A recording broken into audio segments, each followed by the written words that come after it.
Okay, students, please do not wear your coats at this time. Please do not wear your coats at this time. However, please have them unbuttoned to make it easier when you get on stage. Thank you.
Good evening,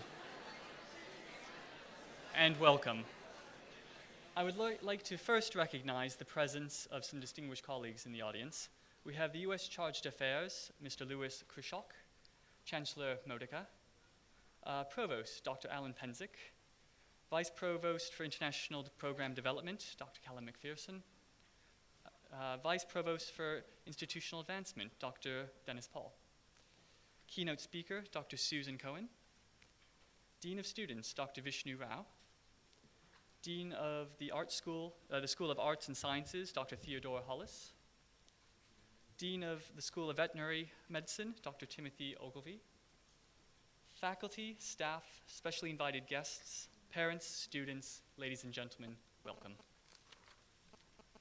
My name is Jonathan Ashcroft, and as a 2010 graduate of SGM's MD MSc program, I feel incredibly honored to have been asked to participate in today's events. I left Grenada in 2008 to conduct my clinical placements in the United Kingdom, which is an experience I highly recommend. After successfully completing my studies with SGU, I went on to study a PhD in molecular virology at Imperial College London, and now I'm a postdoctoral fellow at Cambridge University, studying the immunological basis of certain chronic inflammatory diseases. So you're probably wondering why then, for all intents and purposes, is a researcher up here tonight addressing you, a bunch of medics, or soon-to-be medics? The answer is simple. Medicine, or should I say the study of medicine, and the superb education I received at SGU has opened many doors. I use my medical knowledge on practically a daily basis, and without the guidance, support, and knowledge I received from SGU, I would not have the amazing opportunities I have today. As I look out and see all these faces, I remember how I was where you are exactly 8 years ago, bursting with excitement, a bit nervous, maybe, and potentially a small headache from celebrating the night before. I can honestly say that you will be worked hard, and that it will not always be easy, but the end result is well worth it. I suggest that you take a quick look around this room. Look at your new peers and colleagues. From within this class, you will forge enduring friendships that will help you traverse the difficult times, and there will be plenty to celebrate the good times. For let's face it, I can pretty much guarantee that none of your normal, quote-unquote, non-medic friends will understand or become excited over the fact that you've been able to successfully dissect out the Sterna chyli in the anatomy lab. Your new friends will. Your next 4 years will help shape and model you into a doctor you will become. And while the lectures, practical labs, and clinical skills workshops will provide you with the indispensable knowledge and skills, it is the lessons you learn from your interactions with patients that will always remain with you. In my own training, numerous patients and the respective stories constantly resonate in my mind. One in particular was a story involved a 22-year-old female who was involved in a road traffic accident and reported to the accident and emergency department in the hospital with very severe internal bleeding.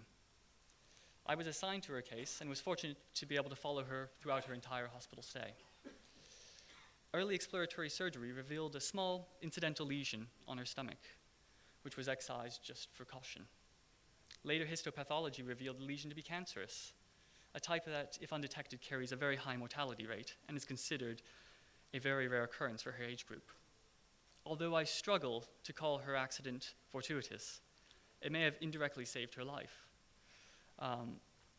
And for the condition otherwise most likely would not have been picked up. And it was the key eye of the surgeon at the time that made the difference. For as Louis Pasteur famously said, chance favors the prepared mind. And it is St. George's that will help prepare your mind for this. I strongly suggest that you take full advantage of the wonderful opportunities that a medical education with St. George's provides. Challenge yourself, learn from each other, and enjoy the journey, for truly the best is yet to come. And with that, I would like to invite Chancellor Modica, Chancellor of the University, Chairman of the Board of Trustees of St. George's University, to come and give some remarks. Chancellor.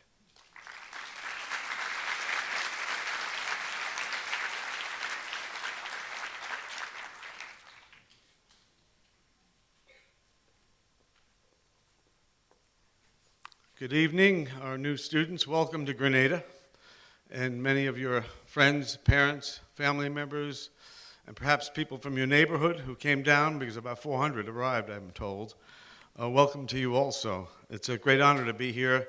I know the white coat ceremony is an event that has the actual ceremonial aspects to it, but it also has something well above that, and that is it means something in your lives. It's a milestone. You're taking an oath today.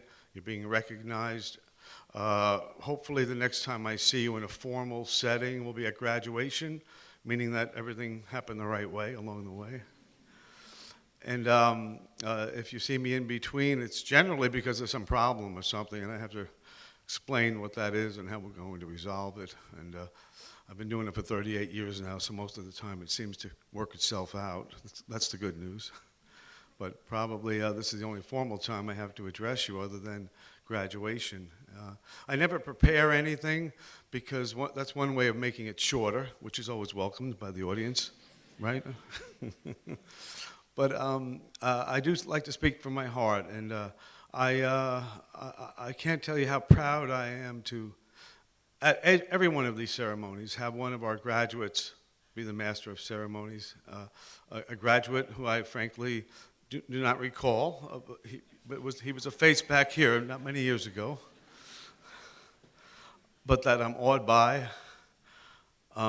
He's at Cambridge, which is known, by the way, as the St. George's of the UK, so he's at a good place. You have a long road ahead of you. You will be worked hard, as our distinguished MC has said. At the same time, I can tell you that I was here 38 years ago. Yeah, I am that old. It's scary, isn't it? With the first class. And at that time, I wished I was this old because I was their age at the time, and trying to inspire them to begin a journey. And with them, that journey was uncertain. We hadn't taken any boards yet.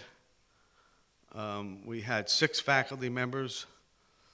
That was the whole faculty. Now it's about 350 or 400, I guess, just down here. I'm proud to tell you that 1/3 of our faculty is still with us. Talk about faculty retention. Dr. David Brown and your dean, Dr. Rao. Stand up if you don't know that. He's 1/6 of the original faculty right there.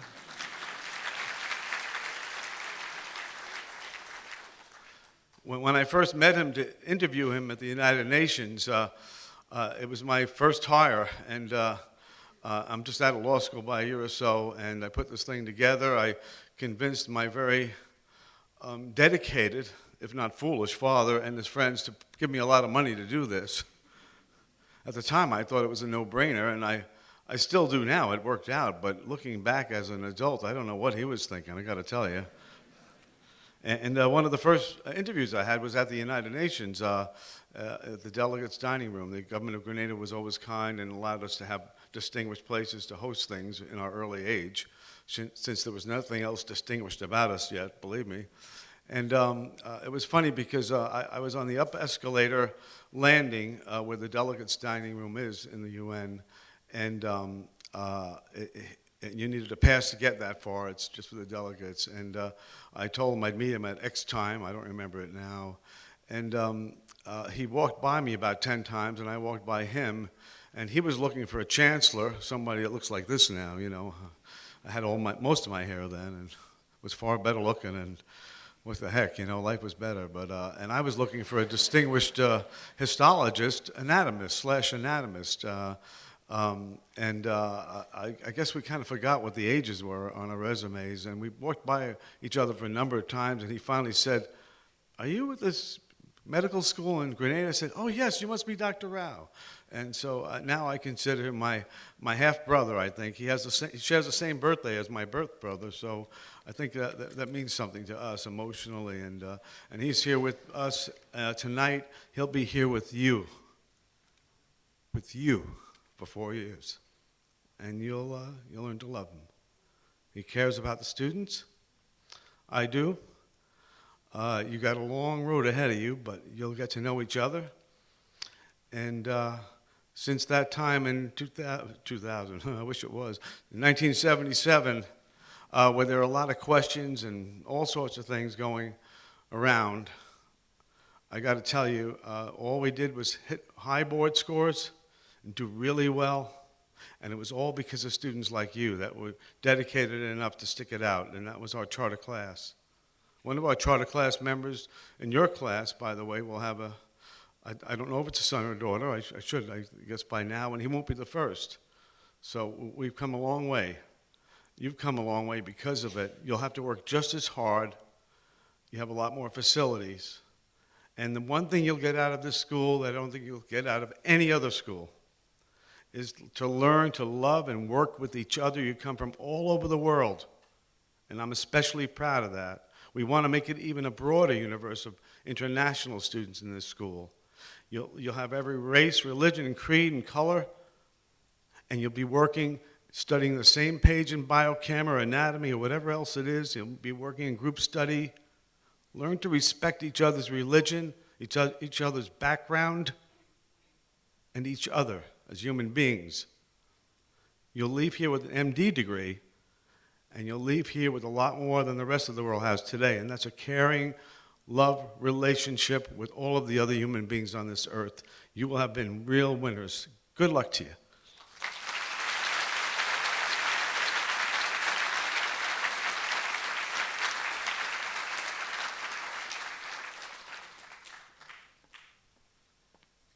Thank you, Chancellor Modica, for those words.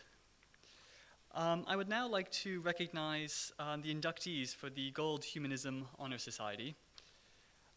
The Arnold P. Gold Foundation created the White Coat Ceremony in 1993 to promote humanism in medicine. St. George's University School of Medicine initiated its own White Coat Ceremony in 1996, long before many other U.S. medical schools.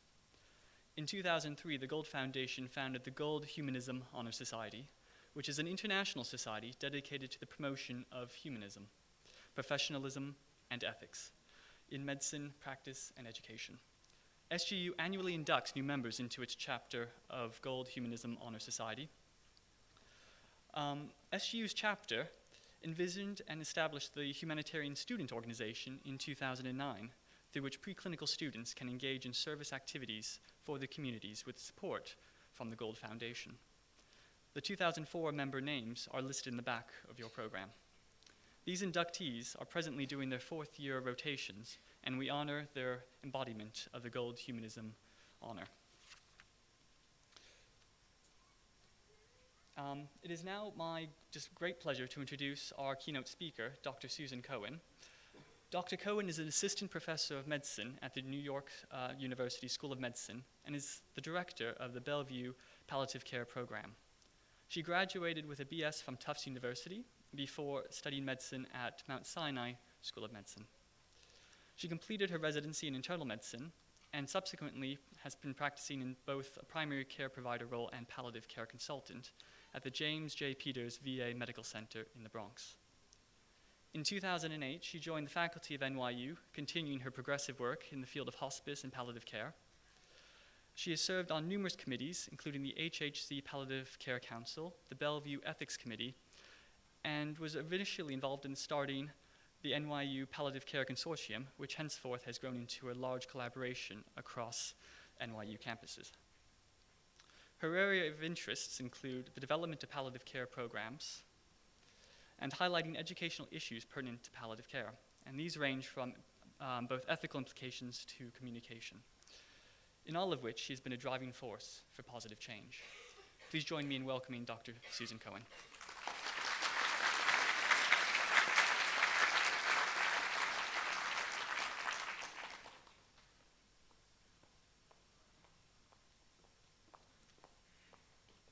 I'm shorter. Okay. Hello and welcome, everybody. Before I start my remarks, I really want to take a moment to thank Chancellor Modica and Dr. Cox McPherson for the privilege and honor of addressing you all today on this really important ceremony.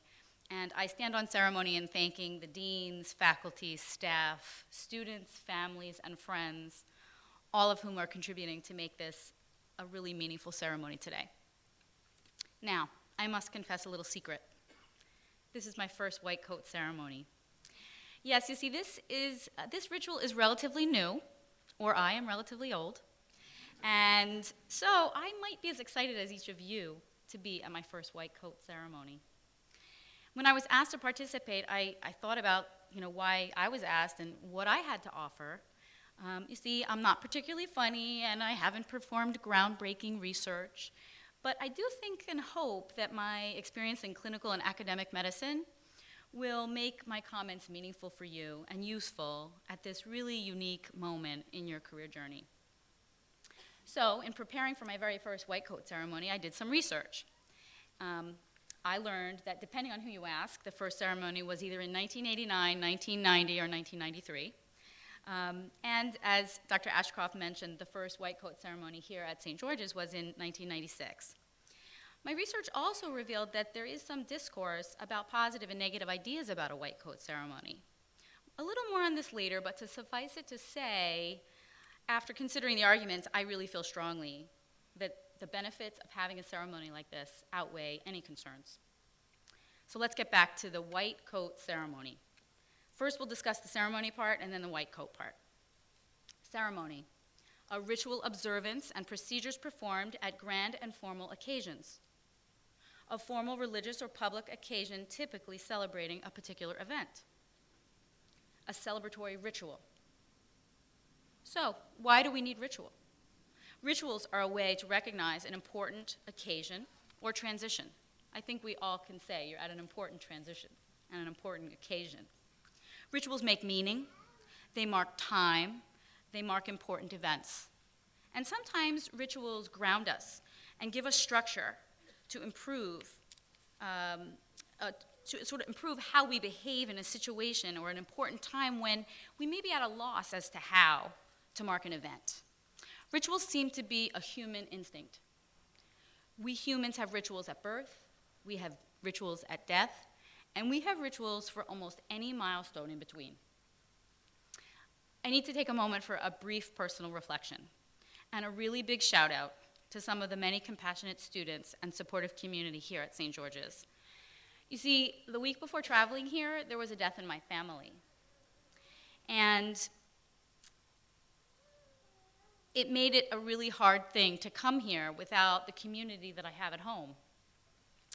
And because that happened at such an important, hard time in a family, you want those rituals. You want rituals to be important in grounding you. And in order for my family to come here, we needed a community of 10 adults from the Jewish community. A few emails and Facebook posts later, the Jewish Students Association at St. George's had it done, okay? And we've been able to carry out these really important rituals on bereavement and mourning far away from home. We are so grateful that these are the kind of students here. And I just want to say, go St. George's students, nicely done.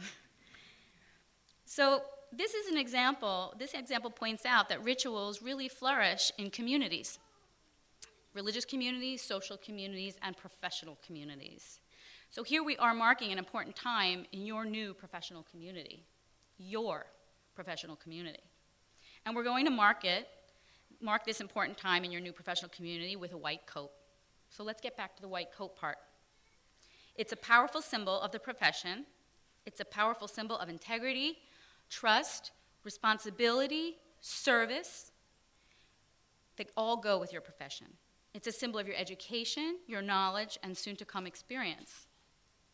While some have argued that it can be a barrier between you and your patients, or that you're not knowledgeable enough yet to take an oath about your profession, I think the benefits and the importance of beginning your career with an emphasis on these critical values that the coat represents is actually very appropriate. The white coat is a physical barrier. It used to be a barrier to contagion. As we were discussing, maybe now some people think it's actually something that spreads contagion.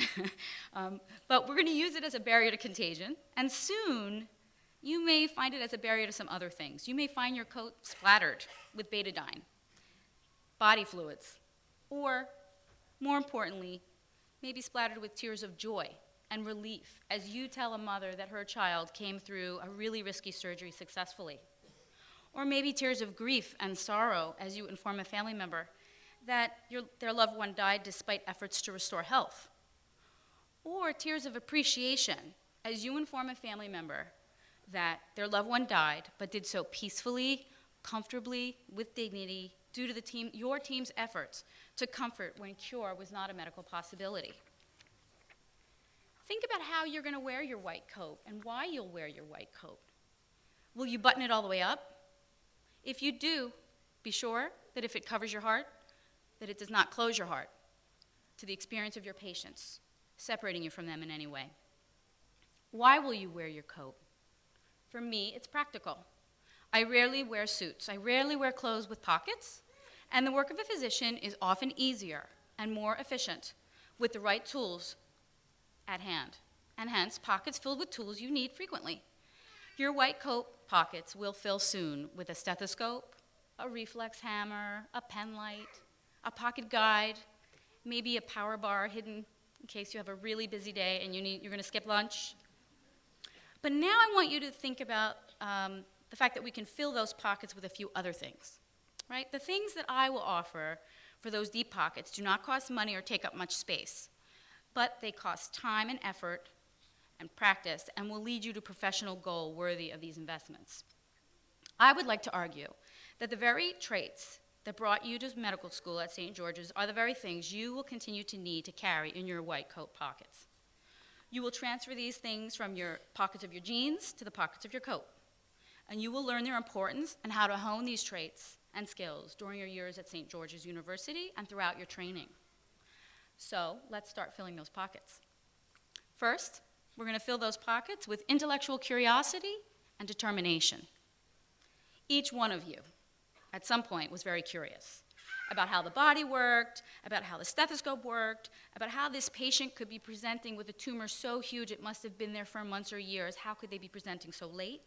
You are curious. You are curious on how a medication might work to cure an infection or cure cancer or treat pain. How and why does the story make sense? And each and every one of you is determined to be here. In this extremely competitive profession, you sacrificed and worked to get to this milestone because you were determined, and you are determined, and it paid off, and you're here, and so now you can breathe and enjoy the beginning of this journey. So often in modern medicine, we assume care for patients that have been seen by many, many people before us, many providers before us. We go onto the computer and get a history from an electronic medical record, and then we talk to someone else. We get lots of information about this case before we ever meet the human being that will become our patient. And we ask them the same questions that they were asked before, and they might get frustrated at the repetition, but some things should stay in your pocket. Be curious and find out for yourself, and make your own investigation and your own conclusions. Don't just read the chart. Don't just read the report. Go review the CAT scan with the radiologist. Okay? Don't just believe the diagnosis that was written down. Find out exactly how that diagnosis was made and decide for yourself if that's enough information for you to agree. Don't just stay with the report that a patient lacks capacity to make medical decisions, because that can change from day to day. Go assess for yourself and see if you think they have capacity. Stay curious and stay determined to think for yourself and engage in this journey, listening to your patients as you go. Next, we're going to fill another pocket. We're going to fill a pocket with empathy. Now, there's been a lot of talk about, and medical research, educational medical research, about empathy and compassion, and whether this is something that can be taught or at least strengthened throughout training. Some have suggested that empathy wanes over the years of training, but research has not really been consistent in showing this to be true. Research has shown that certain personality traits, female gender, may support stronger empathy, but there are educational interventions that can support empathy throughout training. Narrative and reflective writing can support empathy in medical students. Research shows this. So, I'd like to give you an ice bucket challenge. Your ice bucket challenge is to sit down and write and reflect on your experience as a patient, as a family member of a patient, and soon as a provider. Soon as someone who will be the medical person taking care of patients. Start writing in your first semester. Just do it. Next, carry some humility in your pocket. When I look back at my years of training and practice, I realize that the more I know, the more I realize I don't know. I am humbled by my colleagues with way more experience in certain areas than myself. I am humbled by how much a family member or a patient knows about what's happening with their disease or what makes their loved one better or worse. Listen and hear their story and be sure to show humility. In the next pocket, I want you to carry some mindfulness and balance. Medical literature is also now very interested in how mindfulness can make us be better physicians, and research supports this too. Mindfulness is really as simple as being present in a moment, okay, and appreciating what's happening in that moment. So take a moment right now to use a little mindfulness about the beauty of this ceremony and where you are right now. Mindfulness is as simple as taking the form of maybe meditation or prayer. It is doing something with a purpose. Make that purpose for self-care and self-awareness. The act may be mundane, such as breathing or walking, but when you do it with a purpose, and that purpose is the practice of self-care, presence, and mindfulness, they can make the mundane powerful and useful and healing. Now, self-care was not a word I learned in medical school. It was not a word or a phrase I learned in residency. I only learned it later in practice when it was really needed. I learned also from my nurse practitioner colleague a phrase that he uses when he talks about self-care. And it goes like this. The heart must first pump blood to itself. And when you learn your coronary anatomy, you'll understand a little better. Balancing the rigors of medical school and being a physician and doing so with professionalism do not mean ignoring your own health and well-being. Find balance in your life. It will make you a better physician. You will help achieve the marathon. You may not need balance for the sprint, but you need it for the long, meaningful, and rewarding journey that you are on now. And finally, I want you to fill your pockets with human stories. And I'm going to give you a few to get you started. As an intern, I took care of a young man. He was a Japanese man in his 20s, and he was dying from malt lymphoma, a typically curable lymphoma, but in his case it was not curable. He was an artist, and he kept asking to leave the hospital. Just for a few hours, he said. I must catalog my work, he implored. No one else can do it. I reviewed the rules with him of leaving the hospital against medical advice. I did my dutiful intern thing. You'd have to represent to the emergency department, and there are these medical risks of you leaving, and I would incur some risk if you leave with an IV in your arm and it gets infected, or you do something not so good with that IV when you're out of the hospital. But the reality was that this man recognized he was dying, and he had tasks to complete, and our system made no room for this. And when I wore my human common sense hat, the answer was pretty simple. But it was in conflict with my medical intern working in a rigid healthcare system hat. And so I reminded him that if he were to leave the hospital and no one noticed, and he was back in his room later, perhaps no one would notice. And then I informed him that I'd be admitting patients in the emergency room for the next 2 hours. And I reminded him of the procedure if someone did happen to notice, and then I left. His painting, called Spring Rain, hangs in my apartment. It was probably my first palliative care intervention without knowing it at the time. The patient's goals became the priority. And most of you will not become palliative care specialists, I know that. But every single one of you must become competent in humanism, communication, listening to patients, and listening to their stories. Now, a caveat. I am not standing here advocating bending rules at every turn. Just to be clear, I am a pretty good rule follower. But sometimes you need to think outside the box and get creative, just as the founders of St. George's Medical School did when the school was created. Usually following the rules will lead you to the right path, but it is that one time when the rules seem to miss your patient, when you need to find a creative and safe and acceptable solution, that's the situation from which you will learn the most, and that's the one you'll remember. And that is when you must reach into those pockets of your white coat and find the right tools. One more story for your pocket. On September 13th, 2001, I was working at the VA hospital in New York City. I was working there on 9/11. And the days following, I continued to see patients in my primary care clinic, and I was given a walk-in patient to see. The chart said that he was near the Twin Towers on 9/11, 2 days ago. And I reviewed the medical record to see that he'd recently been discharged from the hospital. And just as I was about to call a patient in, the nurse stopped me and said, "You can't see this patient. He's not a veteran, and therefore he has no coverage. You can't see him." I said, "But he was just here admitted for 2 weeks. How come no one noticed he wasn't a veteran?" And he said, "I don't know, but you can't see him." I said, "Well, he was down at the Twin Towers. Just let me make sure he's okay." So I saw the patient. He was there with second-degree sunburns on his face and neck.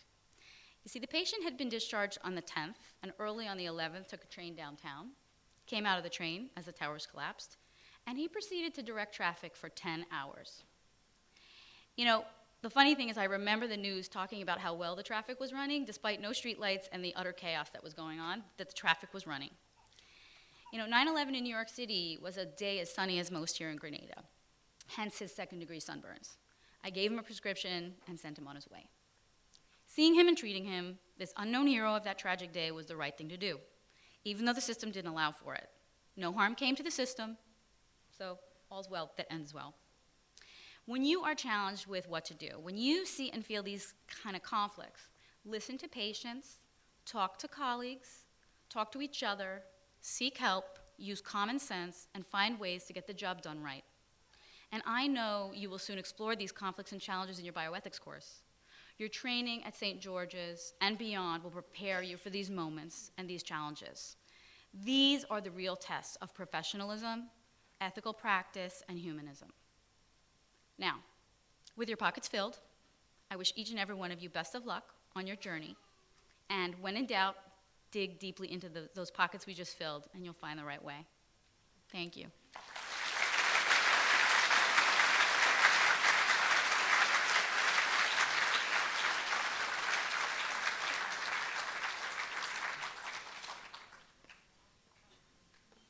Thank you, Dr. Cohen, for those very thought-provoking and inspiring words. To welcome each of you to the medical profession, St. George's University of Medicine will now present you with a white coat, symbolizing your entry into the profession and your commitment to uphold the duties and trust associated with medicine and medical training. To assist our keynote speaker and myself with the robing, I would now like to invite several clinical faculty members to the stage. Dr. Kazara Rayburn, Dr. Kerry Williams, Dr. Elizabeth Gray, Dr. Catherine Yearwood, Dr. Donald Noel, Dr. Irwald Marshall, Dr. Safina Hafez, and Dr. Joe Behammer, who was a former SGU member from '87, class of '87. And of course, Dr. Cohen, please.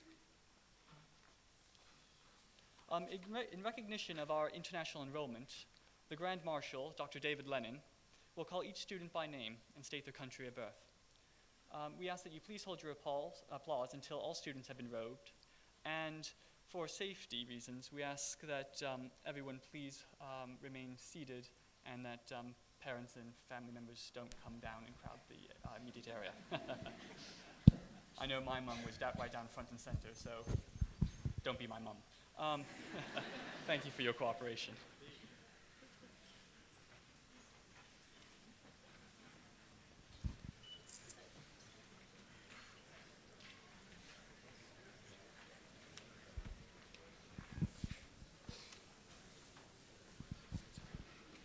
Mr. Mose Dulitz from the United States, Ms. Tiki Dulitz from the United States,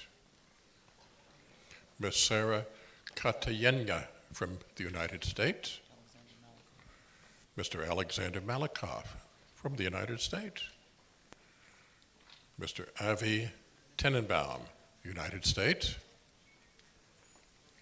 Ms. Marlette Jones from Jamaica, Mr. Imran Khan, the United States, Ms. Eno Brathett from the United States, Mr. Sean Cofano, the United States, and Mr. Alec Hendon, who's not going up quite yet. So keep him in mind. As soon as the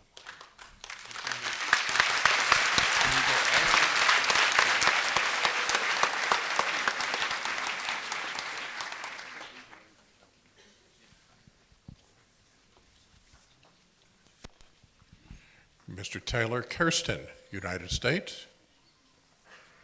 Mr. Christopher Jenkins, the United States. I think I had some detail to this. Mr. Justin Asiyan from California, which happens to be in the United States. Mr. Michael De Junco from California.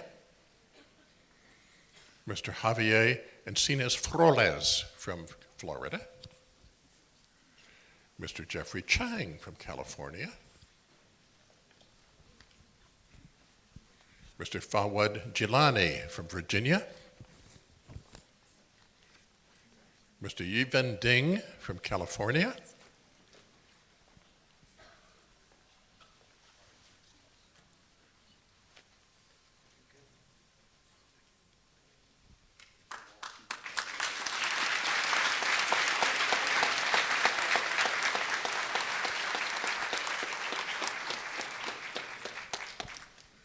Miss Candace Collins from Trinidad and Tobago.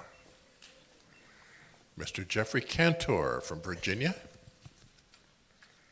Mr. Steve Joseph from New York. Mr. Brian Batt from Connecticut. Mr. Donald Frew from Cameroon. Miss Rina Kuzenitz from New York State. Miss Elizabeth Luhela from New York. Miss Natalie Latanzio from Colombia. Mr. Nikhil Jain from California.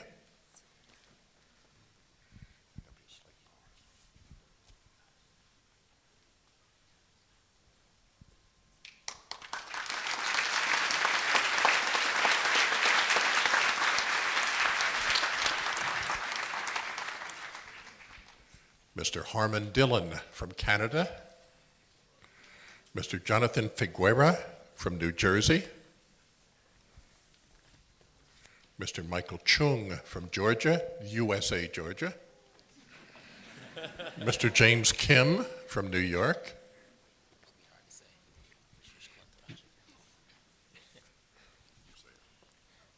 Rajesh Kalantarajan. From Massachusetts. Mr. Brandon Ferreira from Trinidad. Mr. Brandon Ferreira from Trinidad and Tobago. Mr. Brian Chung from Miami, Florida. Mr. Michael DePetro from Pennsylvania. One more. Miss Fedora Ferraro from New York.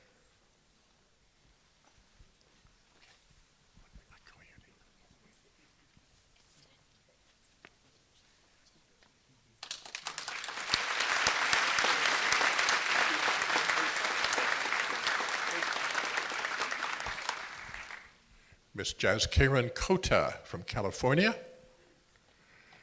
Miss Joy Gilliland from Michigan. Miss Casey Connors from Massachusetts. Mr. Richard Gonzalez from Florida. Mr. Everett Gonzalez from Florida.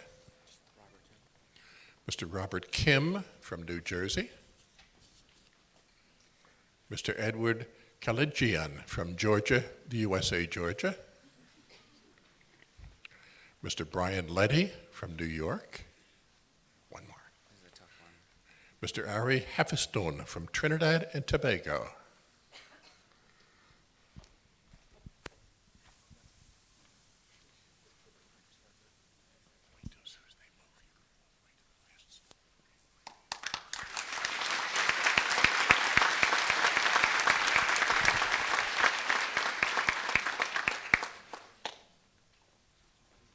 Mr. Andrew Kai, New York. Mr. Adam Bernstein from New York, Mr. Brian Allender from Michigan, Mr. Blake Ivers from Michigan, Mr. Ali Atouf from New Jersey, Mr. Mohammed Abushi from New Jersey, Mr. Karen Aurora from Illinois, Mr. James Clark from Michigan, I'll get that in a minute. Mr. Jonathan Lamb from Louisiana. I'll just move that over.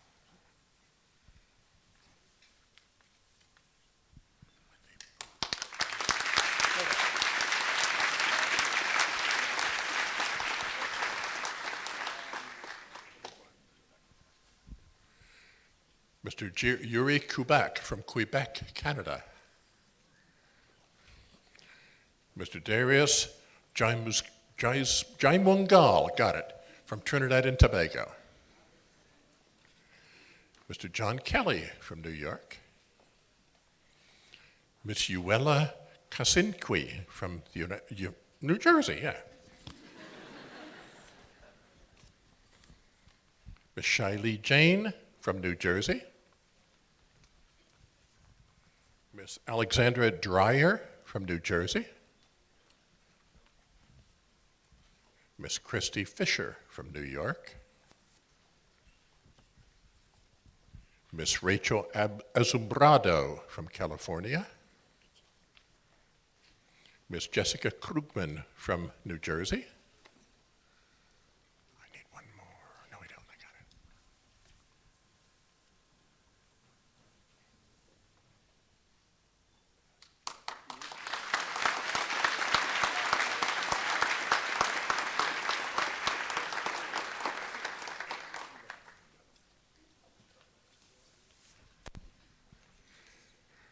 Mr. Ali Levesque from Montana or Connecticut in the U.S., Miss Rebecca Kern from New York,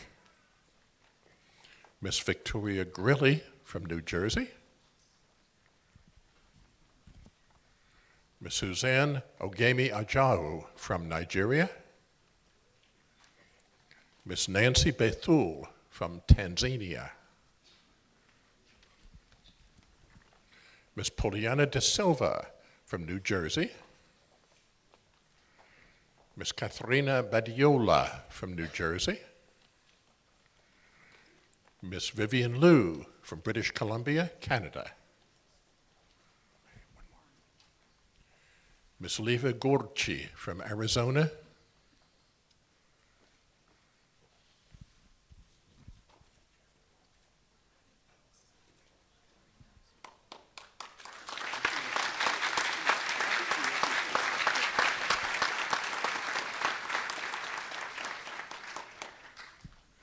Mr. Quan Chen from Texas, Miss Raylee Doe from Missouri, Miss Margaret Armour Jones from Tennessee, Miss Keisha Alain from Trinidad and Tobago, Miss Charmine Akhter from New York, Mr. Mitchell Bitran from Florida, Mr. Marco Brunchelia from Connecticut, Miss Dana Dawes from Louisiana, Miss Vanessa Brown from Toronto, Canada. Okay, there we go.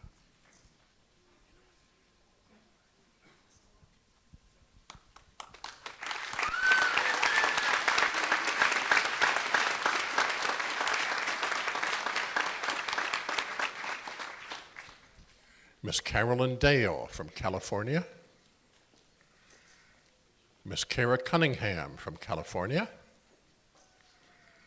Miss Arpena Ashok from California, Mr. Patrick Harris from Colorado, Miss Emily Gallegos from Colorado, Miss Brittany Guerrela from New York, Miss Sarah Gungor from New York, Miss Gina Aruccio from New York. Miss Kelly Hildebrandt from Florida. Okay, and you're the first of the next nod, all the way down.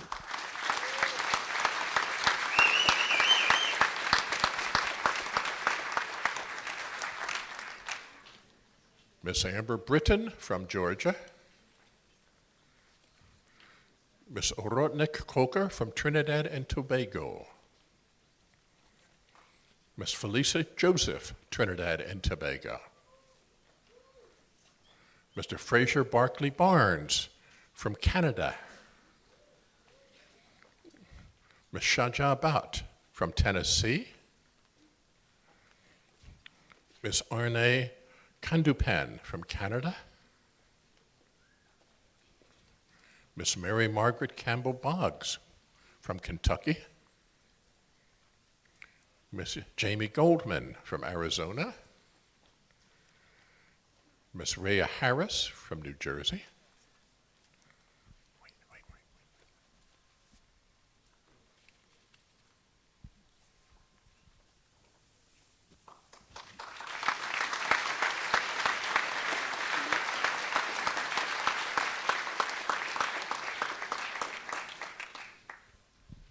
Miss Nazanin Haq from New York.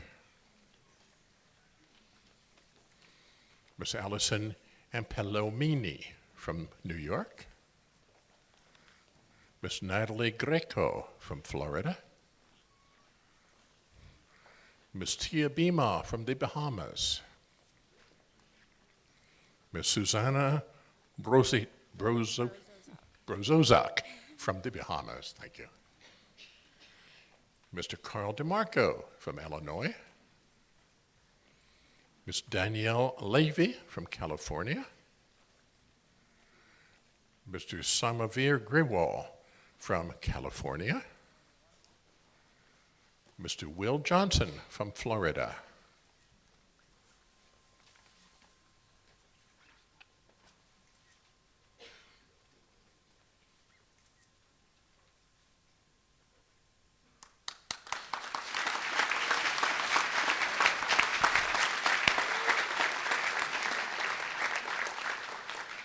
Mr. Daniel Braga from Florida.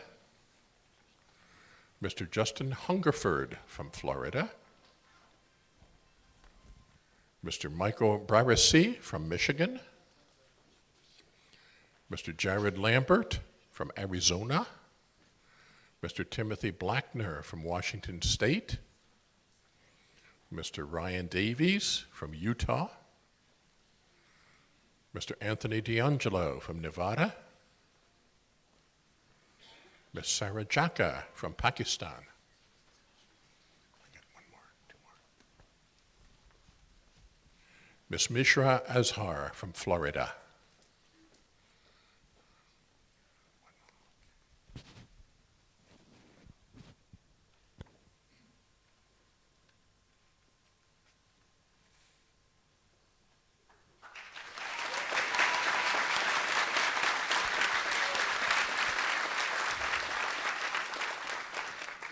Mr. Christopher Cordiero from Pennsylvania.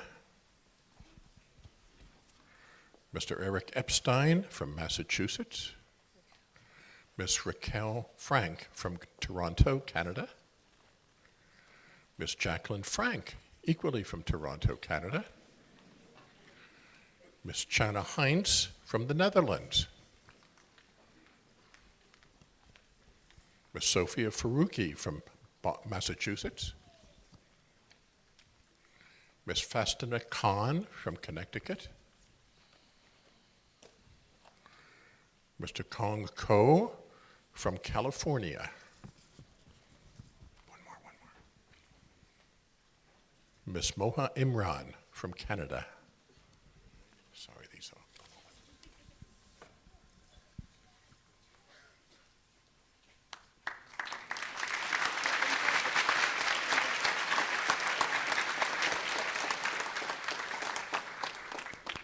Mr. Christopher Ibonte from Ghana. Mr. Arjan Aluwalala from New Jersey, Ms. Jennifer Lee from Pennsylvania, Mr. Christopher Doyle from Massachusetts, Mr. Joseph Azam from California, Mr. Syed Faizam Ali from Maryland, Mr. Syed Kashif Ali from Florida, Mr. Gerald Anthony Lafoucade Cox II from California, Mr. Michael Erandost from California, and you're the first.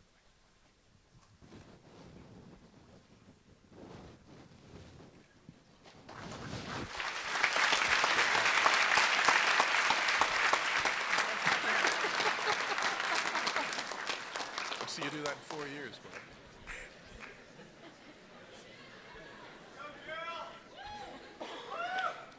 Miss Sarah Beheimer, who will be coated by her father, Dr. Beheimer. From California. Miss Kristen Davis from South Carolina.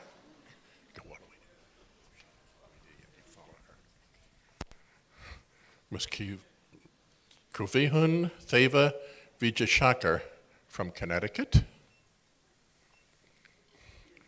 Miss Nisha Desali from South Carolina, Miss Oishe Bose from California, Miss Ashley Dyer from Arizona, Miss Ashley Cox from Ohio, Miss Sarah Baluta from New York, Miss Sadie De Silva from California. Okay, we're done. Thank you for counting.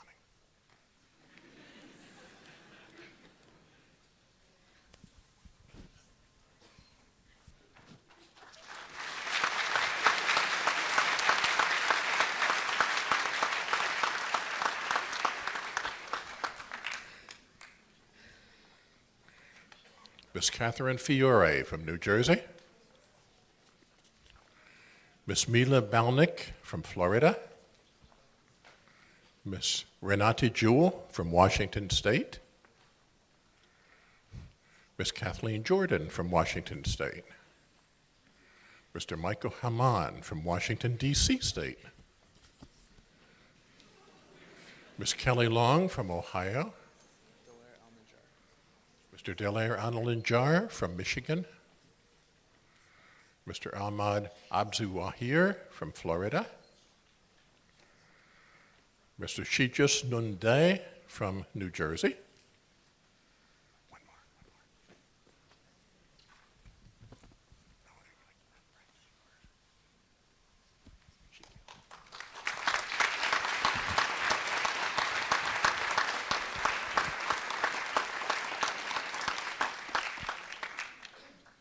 Miss Amanda Graves from Pennsylvania. Miss Olivia Burke from Quebec, Canada. Mr. Shane Berger from Ohio. Mr. Mark Caruso from New York. Mr. Kulja Bansi from Illinois. Miss Marisa Lund from New York. Mr. Vin Don from Vietnam. Mr. Jordan Howe from Tennessee. Mr. Roberto Gomez from New Jersey. Thank you. Slight pause.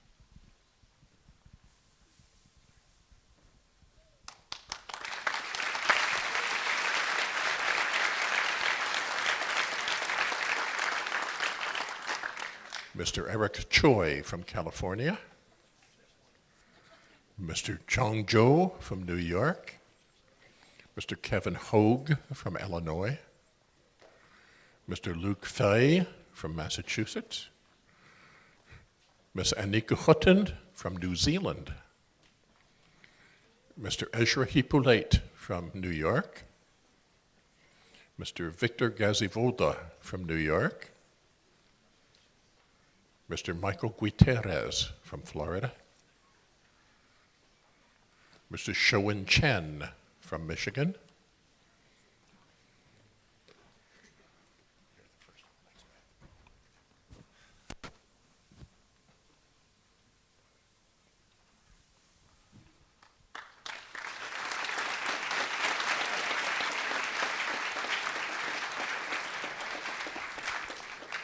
Mr. Joel Cruz from Minnesota.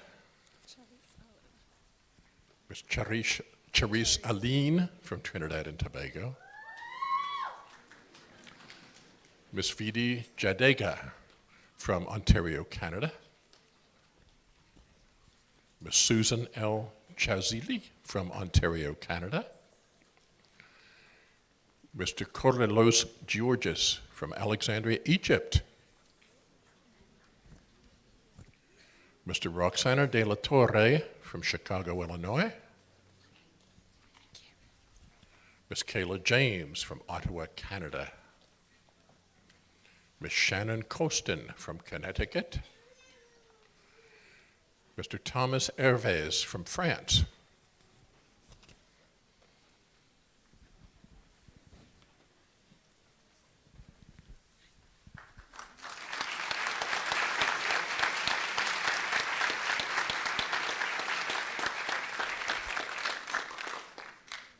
Ms. Adriana Fulginetti from Montreal, Canada.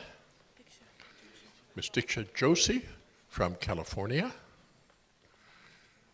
Ms. Warwar Ko from California. Mr. Sean Aluju from Texas. Mr. Joshua Falexky from New Jersey. Mr. Jared Datadine from Trinidad and Tobago. Mr. Jason John from Kentucky. Ms. Abdami Idowu from Nigeria.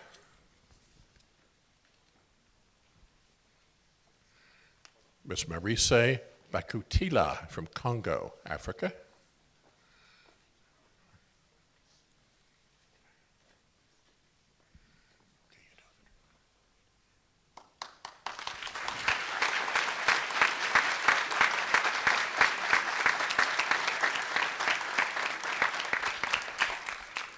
Ms. Krista Johnson from Maryland. Ms. Sharon Kang from California. Ms. Andrea Ikiyampong from Ghana.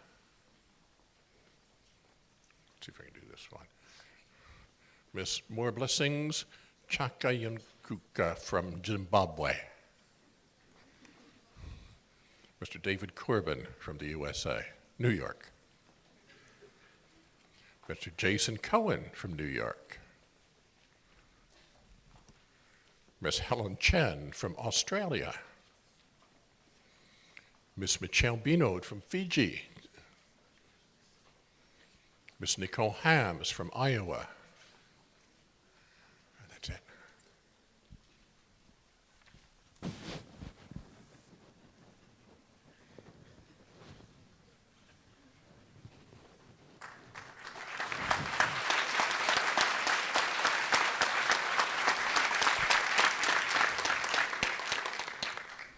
Ms. Medale Hapwarachi from Sri Lanka. Ms. Aquila Edwards from Trinidad and Tobago. Ms. Ashley Kuzinski from New York. Mr. Edward Ha from California. Mr. Pungji Agarwal from Pennsylvania. Ms. Megan Bakey from Montreal, Canada. Ms. Umrit Kaila from Arizona. Ms. Victoria Mortorana from New York.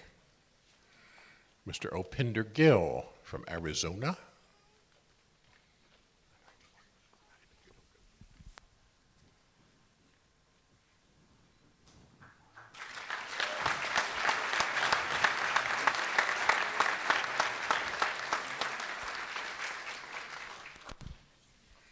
Ms. Yusra Al-Jawi from Saudi Arabia. Mr. Awatome Agdebogea from Louisiana. Miss Vivian O. Chanushwa from Nigeria, Miss Twinkle Rachel Joseph from Oklahoma, Miss Kelly Aarons from Florida, Miss Anitha Chandran from New Jersey, Miss Vivian Chang from New York, Mr. Michael Hauk from New Jersey, Mr. Nima Gilasari from California,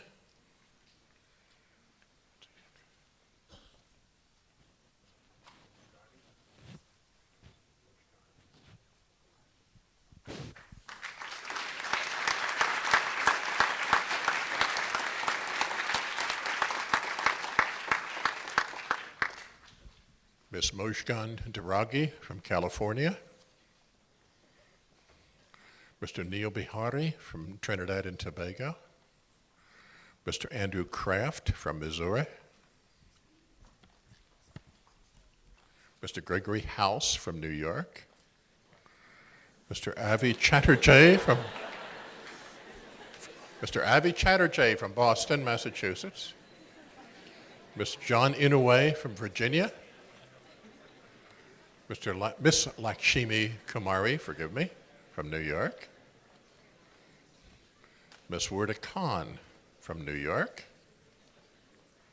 Miss Amy Jenkins from Oregon.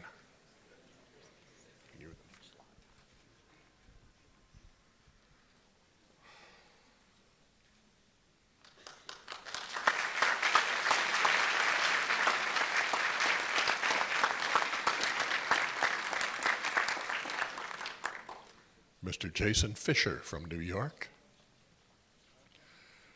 Mr. Hussein Badani from California, Mr. Tarang Jueta from Singapore, Ms. Pallavi Khanna from Connecticut, Mr. Nicholas Heavey from Wisconsin, Mr. Jeffrey Epen from Texas, Mr. Naman Abid from New York, Mr. Mahmoud Khalil from New York, Mr. Amr Hajir from California.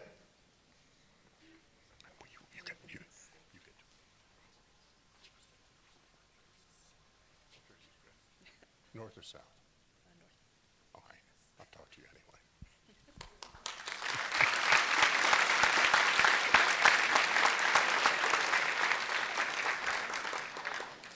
Miss Mary Balhay from New Jersey, Miss Jennifer Doe from California, Miss Becky Chan from California, Miss Stephanie Huang from California, Miss Madhu Batu from Texas, Mr. Aaron Chase from New Jersey, Miss Autumn Boyette from Florida, Ms. Kamangshi Ganesan from Toronto, Canada. Don't be shy. Come on. Ms. Shade Francois from Trinidad and Tobago.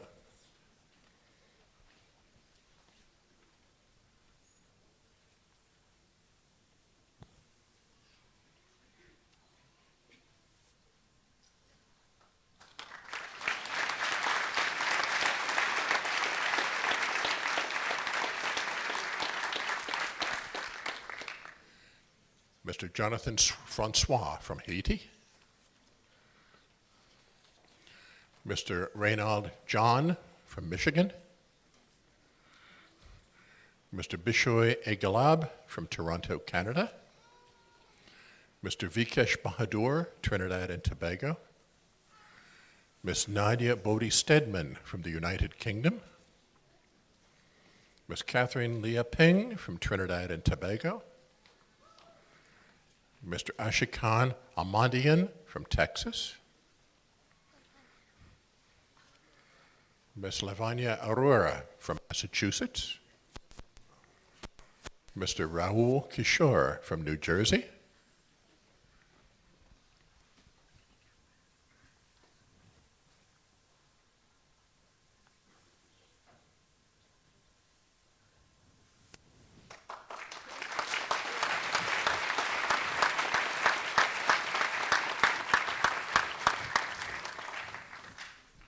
Ms. Justine Latremoy from Toronto, Canada.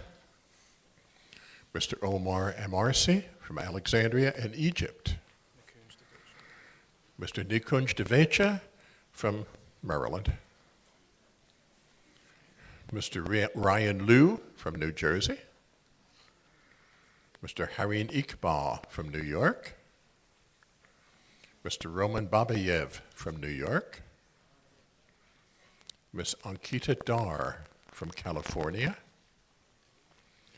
Ms. Sally Kanda from California.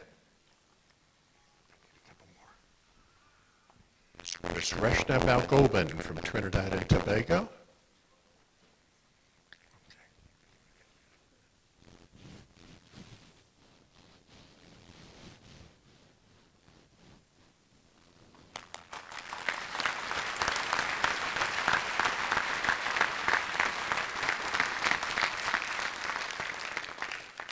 Ms. Rosalind Casillas from New York.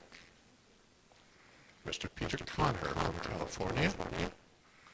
Ms. Barbara Garraway from Idaho. Ms. Betsy Gautier from New Jersey. Mr. Joel, is that a G? Gaydon from New York. Ms. Joanna Gabrowski from Connecticut. Ms. Carla Damia from California. Mr. Varun Gongatula from North Carolina. Mr. Ahula Emmanuel from Nigeria.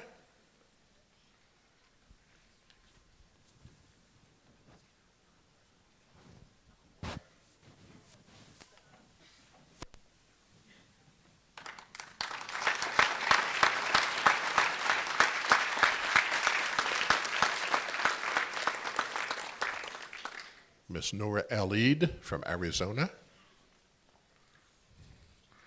Ms. Arushi Jaini from India. Ms. Rakti Bahadur from India. Ms. Christina Branchard from New York. Ms. Mackenzie Counts from Wisconsin. Mr. Alex Foote from California. Mr. Kevin Kilroy from New York. Mr. Daniel Azoff from California. Ms. Ariana Hurani from California.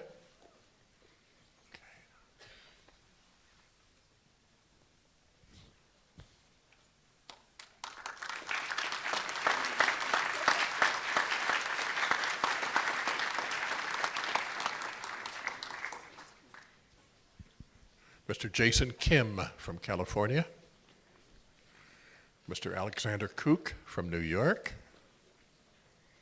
Mr. Hugo Lara from New Jersey. Ms. Alvia Goldworken, Avida, forgive me, from Connecticut. Mr. Anatoly Kurzhuk from Florida. Mr. Darren J. Gorman from New Jersey. Ms. Phoebe LaPlante from Massachusetts. Mr. Brian Jenkins from Ohio. Oh, the other I word, Idaho. Ms. Carol Badin from New Jersey.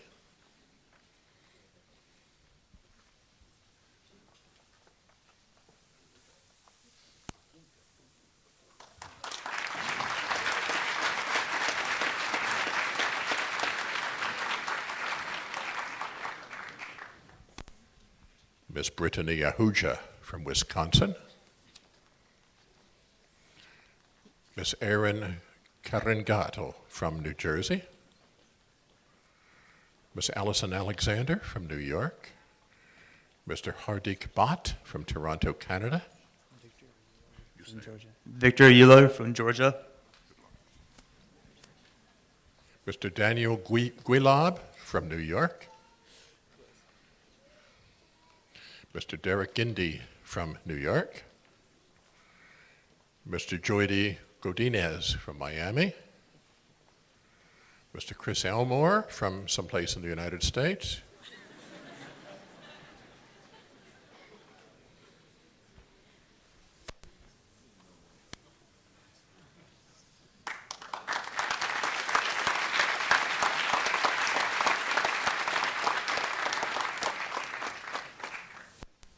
Mr. Vishal Agarwal from the United Kingdom, Miss Jamie Haber from Georgia, Miss Samantha Ehrlich from Georgia, Mr. Jason Cheney from Utah, Mr. Robert Kim from Arizona, Mr. Edgar Alfaro from California, Mr. Rishab Gatu from Maryland, Miss Amy Fong from California, Mr. Charles Bonanno from Florida,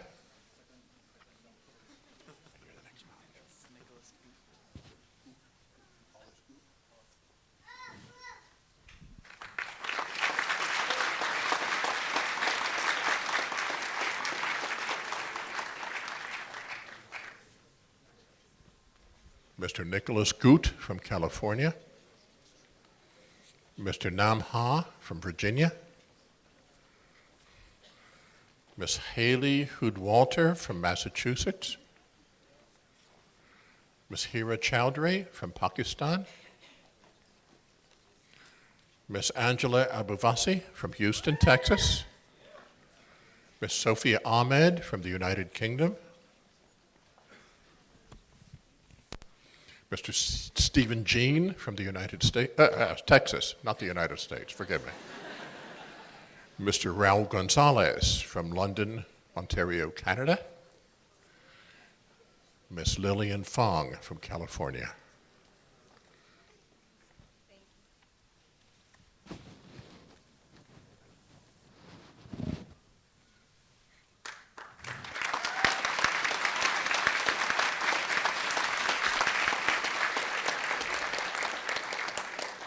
Miss Natalie Wilma Birones from California.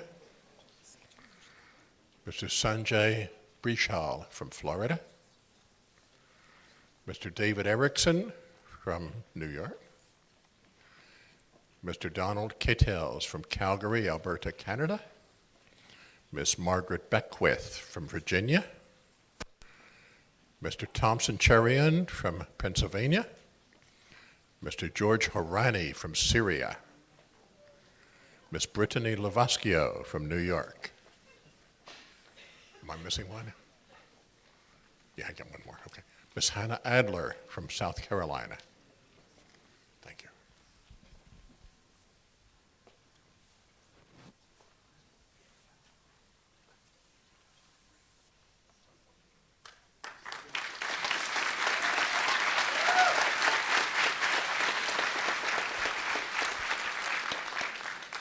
Mr. Damien Lee Young from Trinidad and Tobago.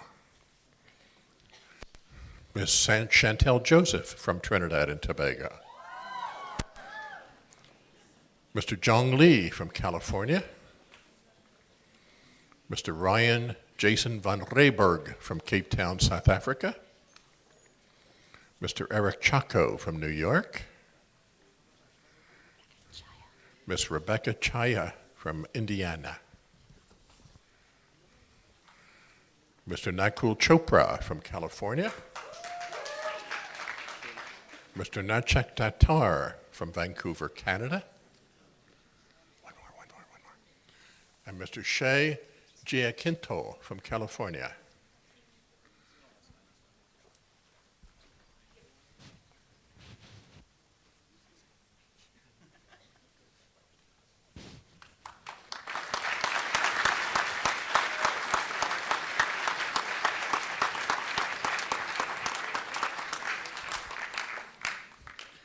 Mr. Abdullah Jalal from Toronto, Canada.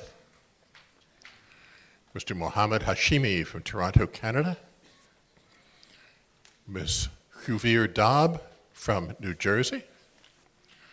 Ms. Catherine Chuo from California. Mr. Ahmed Hijari from London, Canada. Mr. Mohammed Eligami from Alexandria, Egypt.